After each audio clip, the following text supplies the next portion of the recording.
Good afternoon, everyone. Thank you so much. All protocols observed, of course, and thank you so much to every one of you for having taken your Saturday afternoon to come with us to speak on such an important issue. I am a gender advocate, and I always ask the question, what is holding women back from achieving this gender equality? Why has it eluded us for so long? For over 200 years now, women have been fighting for gender equality. And there have been so many initiatives and affirmative actions that have been taken on different levels. In Africa, we've had our own African suffragists fighting for their freedom and for women's rights. On the global level, the United Nations has had so many initiatives. I can start, for example, I think it was 1949, a year soon after the United Nations was initiated or incepted. In 1949, it was declared the year of the women. Can you believe it? And then in 1979, we had the United Nations Convention on the eliminations of all forms of discrimination against women. This next, it's now over 40 years ago since this initiative or affirmative action was instituted. In 1995, we had the Beijing Platform for Action, which will be 30 years old next year. Again, we were talking about the rights of women and achievement of gender equality and empowerment of women and girls. Came the Millennium Development Goals. At the core of the Millennium Development Goals, again, was achievement of gender equality, empowerment of women and girls. Sustainable Development Goals, again, we've got 6 years to go before we reach the Sustainable Development Goals, and we are nowhere near achieving gender equality and empowerment of women and girls. I believe that until we achieve gender equality, until the women and girls are empowered to reclaim their rights. In fact, I believe that this time is the time for women, for us women, to move away from outrage to the courage to claim our right, to reclaim our right, to reclaim what is rightly ours. So this afternoon, of course, we've spoken a lot about so many things. Sorry, I wear glasses and sometimes the light is too much. I might not be able to see properly. I'm pleased to call a very distinguished panel to talk about violence against women. The first person is Dr. Idit Albert. She already spoke here. She'll come back again and sit as part of the panel. We have Shabna Chaudhry. She's a legal assistant and also violence against women activist and human rights advocate. We have Ambassador Shakuria Barakazai, former Afghan ambassador to Norway and Afghan government minister, and also former member of parliament. We have Romana, she is CEO of Legal Pathway Solicitors and partners at Axis Solicitors, specializing in immigration and family law. We also have Ian Pelham-Turner, royal and celebrity photographer, television broadcaster, and journalist with over 58 years in the news reporting. And of course, Huma Price, we've just heard from her. Please, the panel, if you can come down here, please.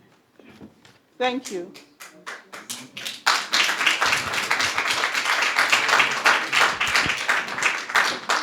So, of course, one of the pertinent issues that women and girls have been fighting with is gender-based violence in the form of violence against women. And October commemorates the 16 days of activism in which all women activists and civil society activists and, of course, their male allies advocate for the ending of gender-based violence in the form of violence against women.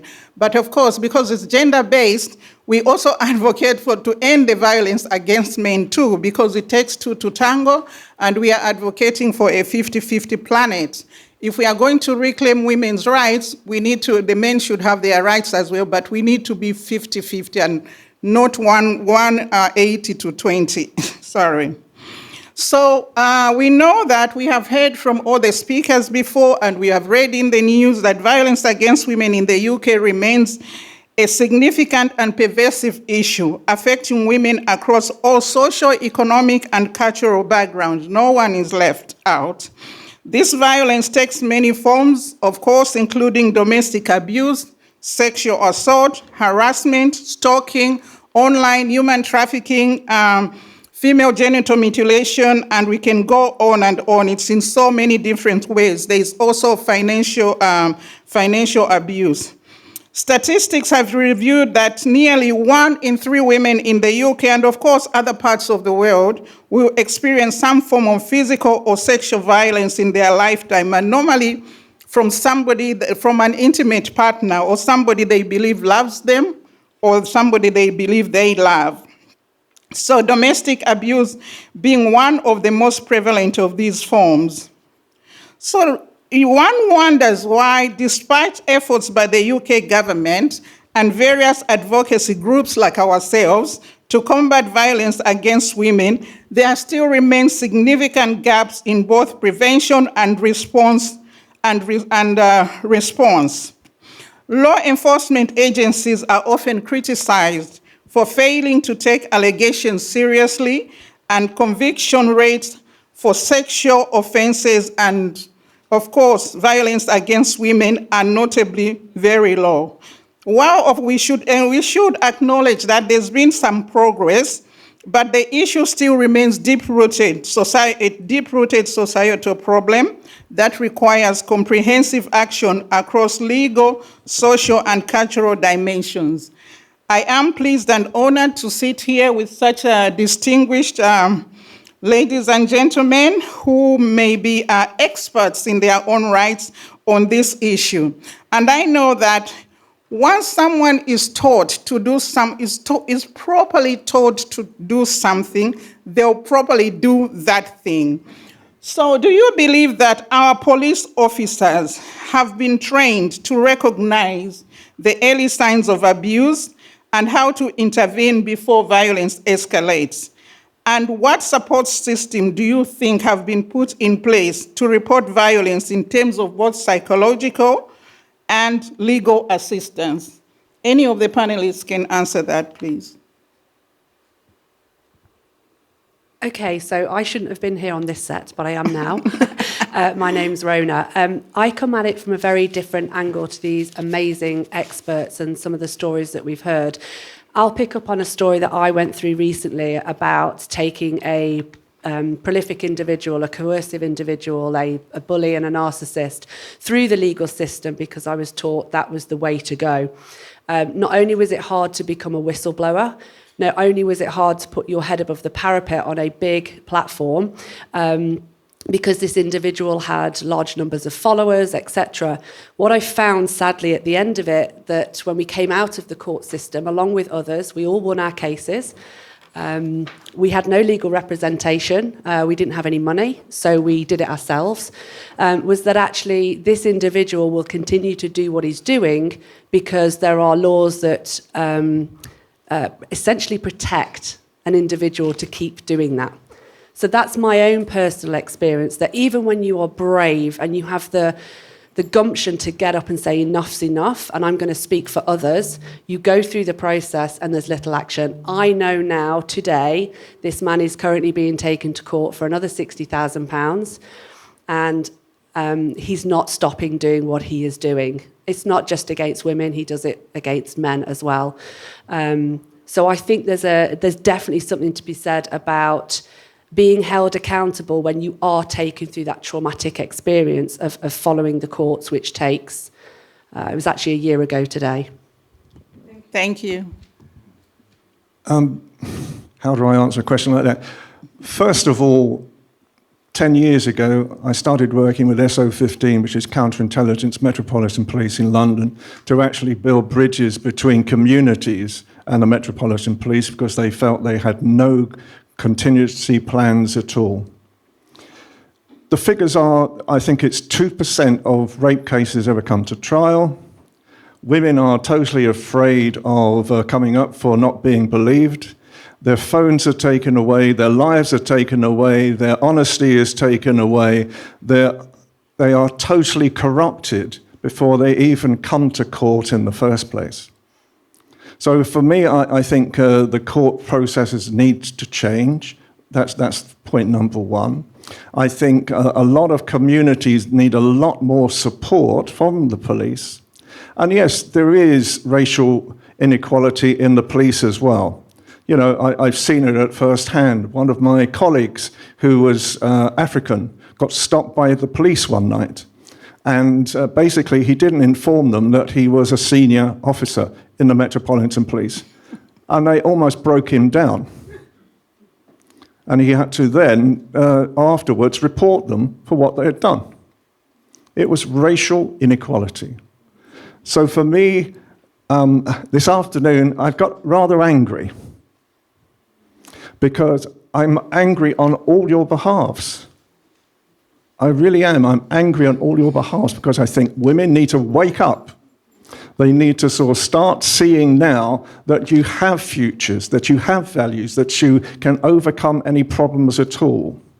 And I think when it comes to issues like that, I work with hundreds of women over the past 50 years. Recently, one of my friends called me one night. She was a single mother with a child of 7 years old, and she'd been raped. She'd been raped by her partner when he was high on drugs. And she had to leave the house. She had to race out of the house. So over the past year, with other people, I've helped her where she is now happy. She's now confident. And I think what women really need is the confidence to feel they can achieve, and they will achieve, but you have to have the confidence to do it. Thank you. Thank you very much. So we have heard about accountability and, of course, as I said, women moving from outrage to the courage to reclaim their rights. Women have to stand up for themselves, as you have just heard. So women in here, if you can stand up for yourselves, and perhaps there's a way that we could reduce this violence against women. As you know, sometimes victims are blamed for making it easy for the perpetrators to carry out what they need to carry out. So women do need to stand out. I wanted to ask another question about, do you believe that there have been adequate procedures that the police follow, for example, when investigating cases of domestic violence, sexual violence, or harassment of women? And if so, how do you also think that there is enough sensitivity and also confidentiality in cases involving sexual violence? Because we've noticed that some of these cases, when they are taken to court, they are thrown out due to lack of evidence. But this is because the victims feel that they are being attacked in the way they are asked to give evidence to prove that they have suffered this kind of violence against women.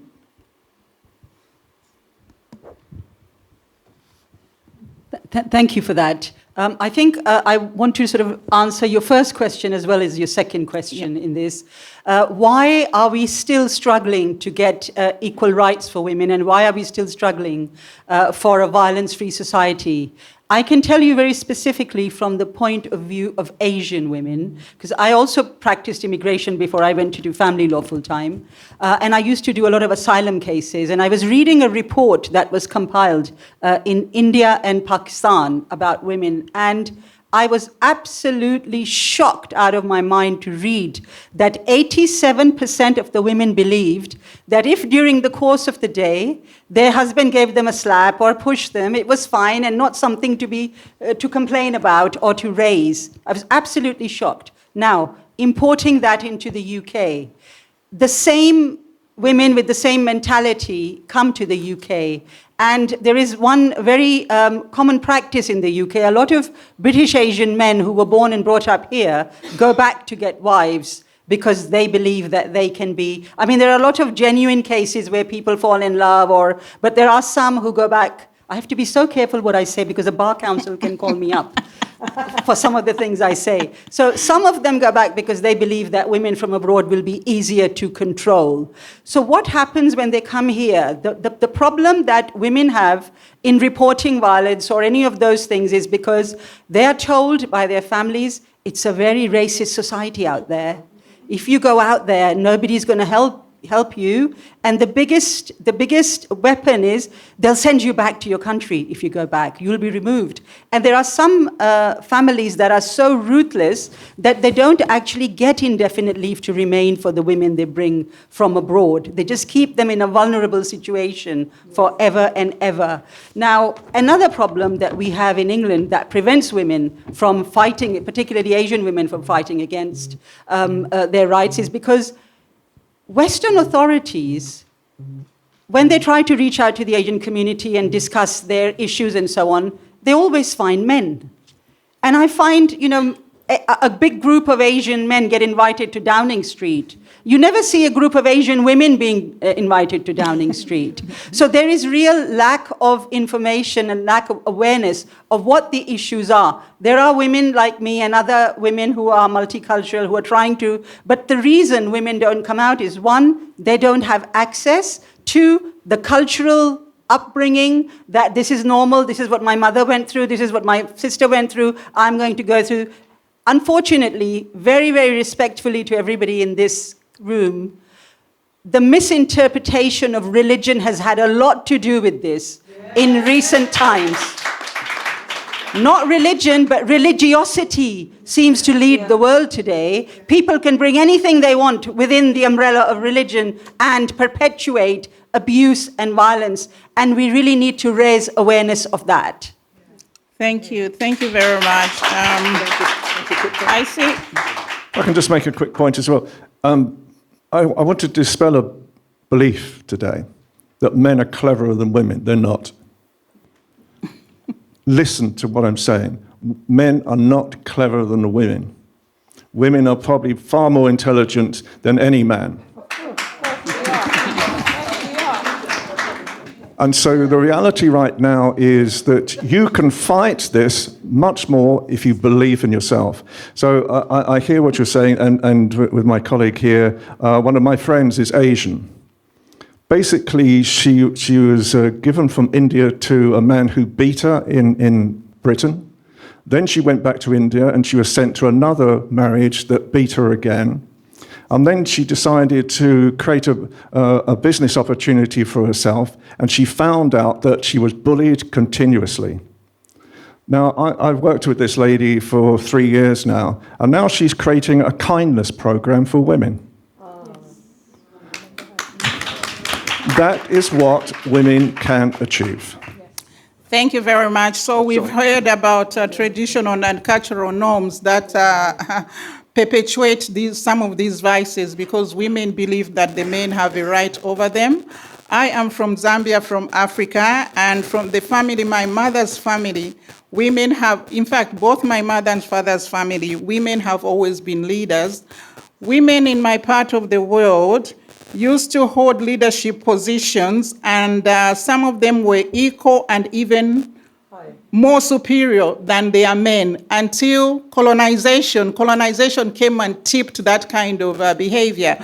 We had most societies in Africa were matriarchal and they prospered more than they are now.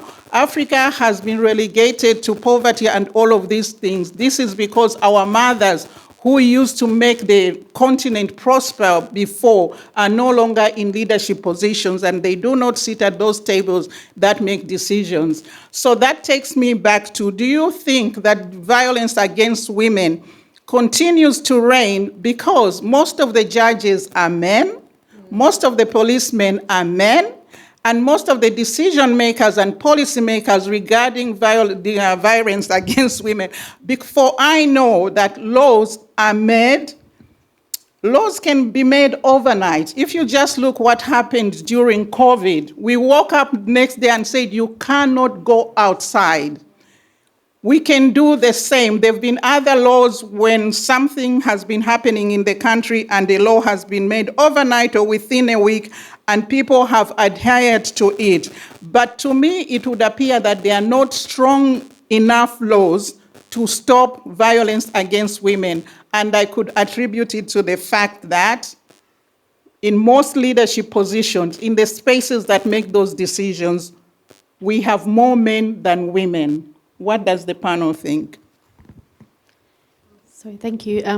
It's a very good point, valid point that you've made. Definitely, I think there is a control system in like legal system with the police, and where women who are inflicted with violence find it difficult to reach out.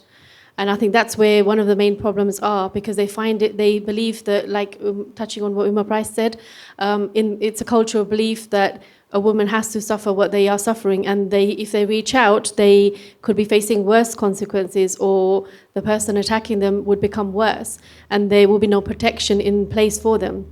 So I think that's where the general problem lies, is that we need to reach out to victims and make them aware that there is help for you and there could be an end to what they are suffering. So with the system that we have in place, where most of the policemen are men and they find it difficult to go and speak to them, women who have suffered violence are too scared, too worried to even go and report an incident to the police, thinking what the policeman would think of them or what the society will think of them. So this is a very major problem that we need to get a message across to people. Talking about culture, there was a case around 3-4 years ago which came to my knowledge, but I was aware of the family, and the woman was suffering domestic violence. Her husband was an immigrant, and due to his immigration status being unstable, he caused domestic violence to the woman, who did share with her community, which she shared what she was suffering with a lot of people, but she didn't do anything about it. It was for her to take that step, and nobody could actually reach out and take her away from that environment. Unfortunately, after like good few years of abuse from her husband, she was murdered. And it was very, very touching that people around her knew what she was suffering, but nobody reached out to help her. Nobody made her feel that what she's suffering is not normal, and she can get help, she can get out of it. It was a major case, and the way she was murdered was just horrific. It was she was cut into several pieces. Is very so. This is, my message is that we need to get out to the victims. They need to know that help is available. Whether when they end up to a legal system, what sort of help she'll get later on, but safety comes first. You need to get out of that environment and not live in fear. And if you know someone that's suffering that and isn't able to speak to you, reach out to them. Look out for people around you who may share with you. And like we said earlier, it's not just physical violence; it's mental torture as well. Someone could be in a controlling relationship, and you don't know what's happening behind closed doors. Thank you. Thank you very much. And this is my last question would go to Dr. Idit, because she hasn't spoken on this panel. We are now in the digital age, the age of AI, and do you think we should come up, for example, with new laws and also new technologies that we could explore, perhaps to enhance the response to violence against women in the UK and also in other parts of the world? Because I see that every sector is moving towards AI, digitalization, in order to trace or in order to improve the output of whatever it is that they are working on. Do you think this could work in, for example, tracing the perpetual serial offenders, and how to monitor them, and also how to hold to those restraining orders, but also to track and perhaps identify victims of violence against women, even when they themselves do not speak up? Do you think there is a way that this could be done? As you are a clinical psychologist, that I think this is part of psychology. First, I'll say amen. Actually, to be perfectly honest, it doesn't fall under psychology in the sense that it's not my area of expertise. So I want to kind of make sure that the boundaries of my knowledge and expertise, it doesn't fall under clinical psychology. But I actually think it's a very interesting one because I am also a mother to two girls and a boy. And I do see that there's a real difference in generations. Mm-hmm. So what for me AI and internet is providing is very helpful. I have access to, when earlier in my career I would spend time in the library. Now I cover a huge amount of papers and great references, all from my computer. I don't need to go anywhere. I get information. I contact colleagues all over the world with questions on LinkedIn, on computers, anything that we want. Wonderful information. We only learn, we only connect. And I can find my way around London as well. However, I see what happens with the younger generation, and I see what happens with kind of my youngest daughter particularly, and even between the children there's differences in generations. And that's horrendous, because what I see is how that generation, how they're portraying themselves on social media, and as a woman, as a feminist, it's really difficult to see that. All those TikToks that you see them singing and dancing in front of the camera, it's all very sexualized. It's all to consumption of the male gaze. They're not safe. And we are having to deal with it. And it's and it's frustrating to see that. So yes, it would be great if there's kind of systems to prevent these things from happening, to protect them. To protect also victims and to improve on these things. But unfortunately, I think the algorithms that sends me the right information and papers and updates on the recent research send my children different messages. So not as a psychologist, but as a mum here. Yeah. Thank you very much. And with the advancements of technology, we also have what we may call digital violence against women, where the girls are meant to dance in all these sexualized ways on TikTok and all over social media. I was just going to add very quickly, I've got a 15 and an 11-year-old daughter. So I've also built blockchain and tech myself. So I know some of the back end of the system. So just as we can turn poachers into gamekeepers, the big players like Facebook, Microsoft, Google absolutely have the capability to flip the switch and change the narrative. I won't take any more time, but just wanted to add that. Just very quickly, AI is my subject, along with communications, television. That's what I do. What AI means nowadays, I can be talking to you now, I can push a button, I can be talking in Russian, Chinese, whatever, it's my voice, same language, the whole thing. So how does it control women? It controls women, it controls everybody at the same time. How do you make changes with that is very, very difficult. And this is what governments are actually wrestling with right now. How can they create laws that doesn't restrict the freedom of speech? One of the shows I do goes to 1 billion people across the world every week, and we talk about what is the effects of AI right now, and how do we not stop free speech at the same time. But free speech means hate speech as well. And recently, if you look at the causes of the riots that happened in the north of England and then spread out the whole of the country, that was produced by one man in Finland in his bedroom on AI. And he spread the rumours that caused the riots right across the country.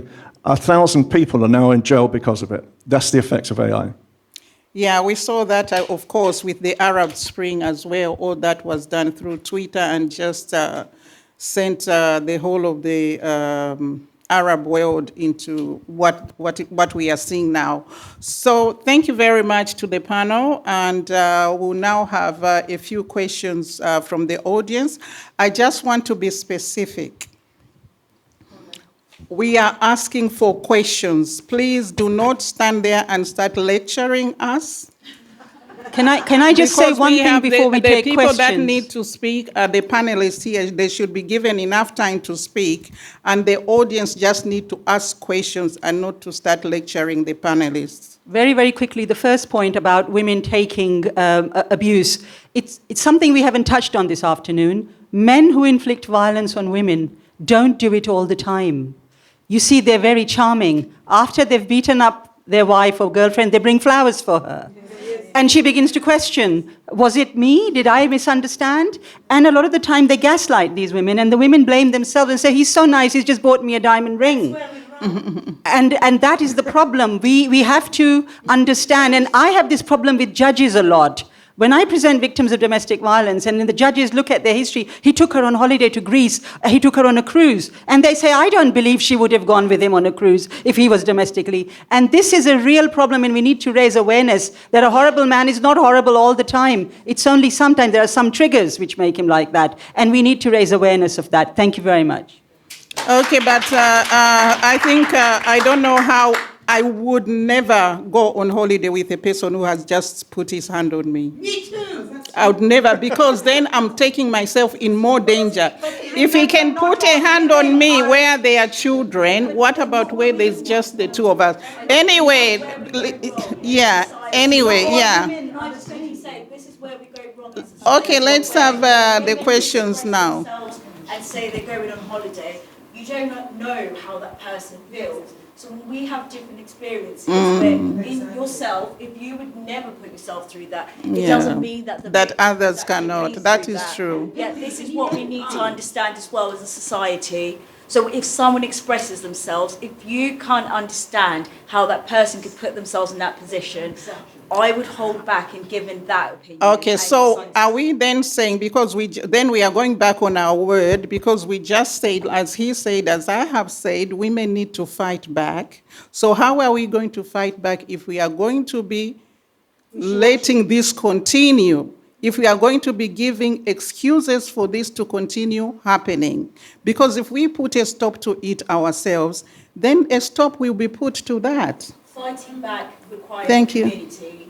If you can't do that by yourself, you need a community to help you, to give you that strength to be able to fight back. Yeah, if I just add to that comment. Thank you. There are women who don't realize that they are being... There's women who don't realize that they are being abused. Yes. I have got a colleague who is a senior person within the United Nations.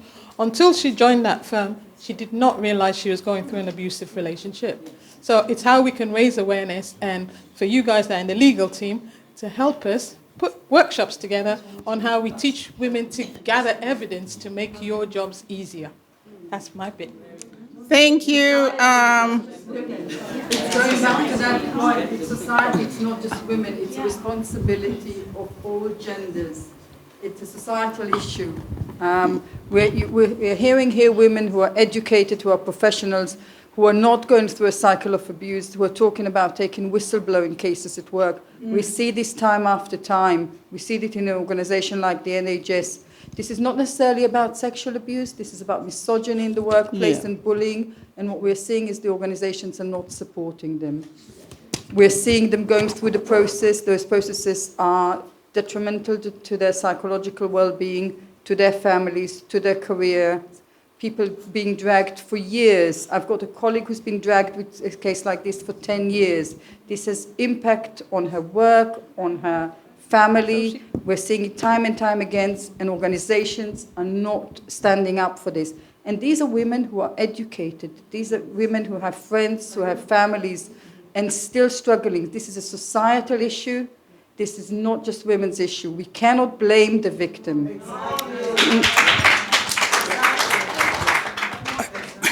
Okay, so we need to change our mindsets on how we look at these things. Of course, we all think differently. We all look at things differently. And as they say,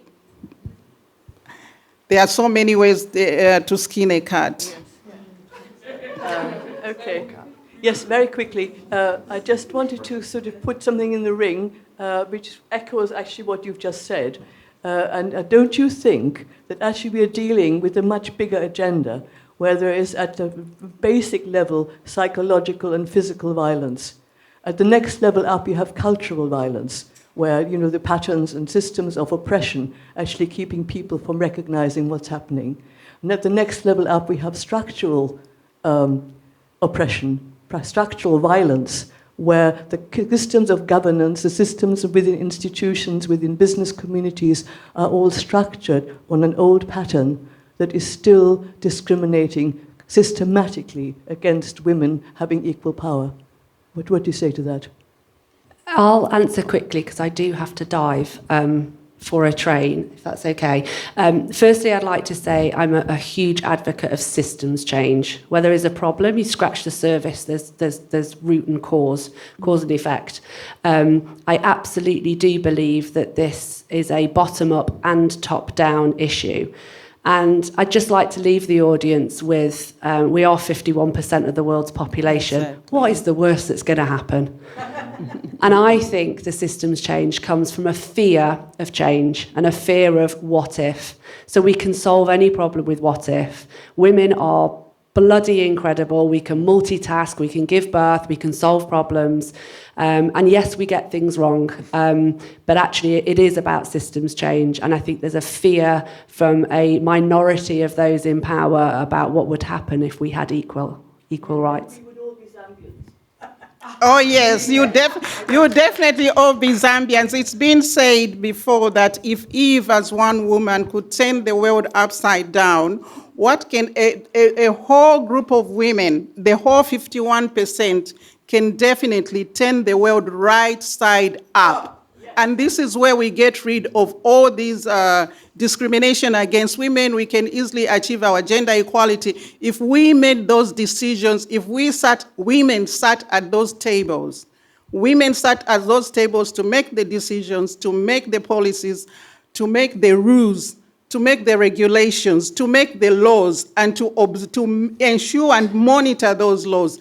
Definitely will turn this world right side up, and women will have their freedom, we will have our human rights. But it will be up to us. As you know already, there's institutional discrimination, and this is because we are 51% of the population, but in most high-level positions, for example, I'll say like heads of state, we've just been to the United Nations General Assembly.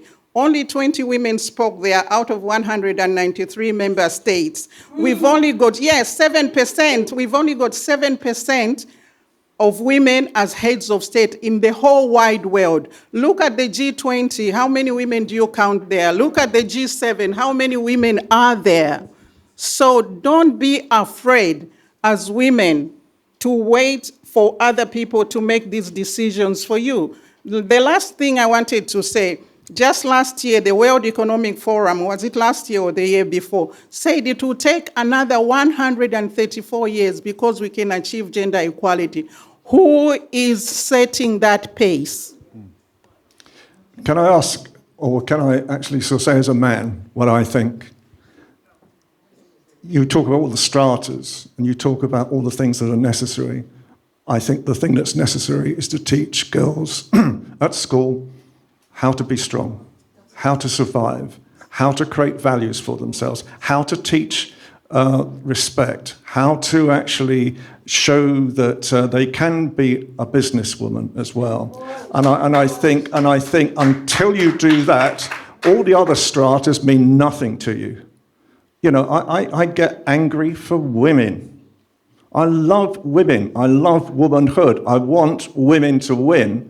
But at the moment, you're sounding like losers. And I throw that into the arena as well, because what I want to see right now is women believing that they will make change, not can make change, will make change. And not wait for that change to be made for them. There are some women in this room who are like that already. Great. We need more. Okay, one more question and that's it. Okay. Can I take the microphone so everybody can listen in? Thank you. 1 minute. I just want to put focus on the power of collaboration, because in the end of the day, it's not about women who has education or don't have education, or because there is a woman who have, they are professional and they are quiet, they don't say nothing because they feel maybe they feel shame that will happen in their private life. So the thing I want to say is basically that how we can recognize, or what is the the things that you can see in a woman who is abused, not only physical, but also mentally. Because if we all collaborate, if we can identify someone who is suffered of the abuse, so we can help them. So we know who can help each other. So I would like that you tell us how we can recognize a woman who is suffering of the mental or physical abuse. Thank you. Just one more, the lady, that's the final question.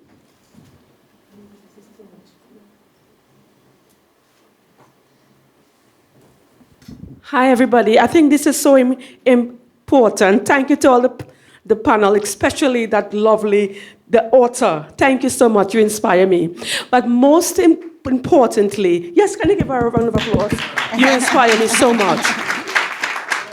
Most importantly, the gentleman talked about teaching girls in school, but as a survivor of domestic violence myself, the reason how I was able to leave domestic violence is when I realized someone taught me signs of abuse. A lot of ladies do not know signs of abuse. And if you do not know signs of abuse, you are going to stay in the abusive relationship. So what I'm doing now is working with girls in schools to teach them signs of abuse, and also our boys. This is how you should treat a lady. This is how you should talk to a lady. This starts at home, but also it ends abroad. Thank you so much. Thank you.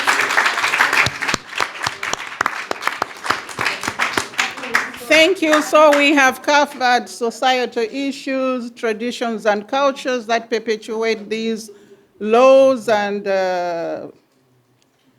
institutional discrimination, lack of deficit of women's wealth at leadership level, and of course, empowering women and girls to have that unshakable self-belief that they can be who they want to be.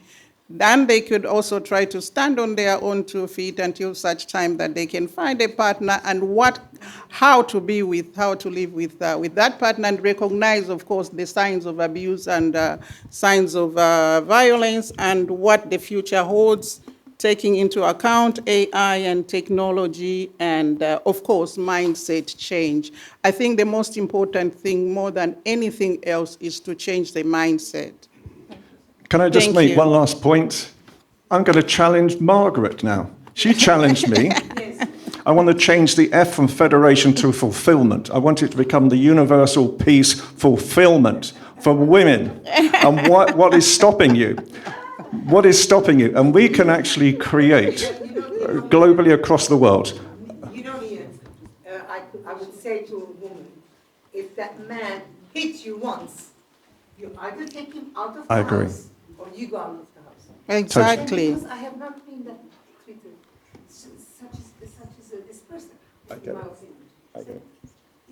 That thing, those things, they... Margaret, maybe you should stand up and let everybody hear what you've just said. Start from the things beginning. That you do, you get, it makes you another person, you know? So therefore, I cannot say, why didn't you do it? You know, it's to have to help them.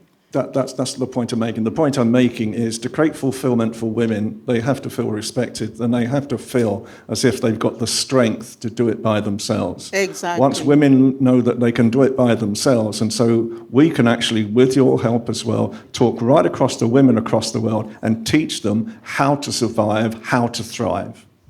Thank you. Thank you so much. Thank you. Thank you. Thank you very much. Thank you. Thank you.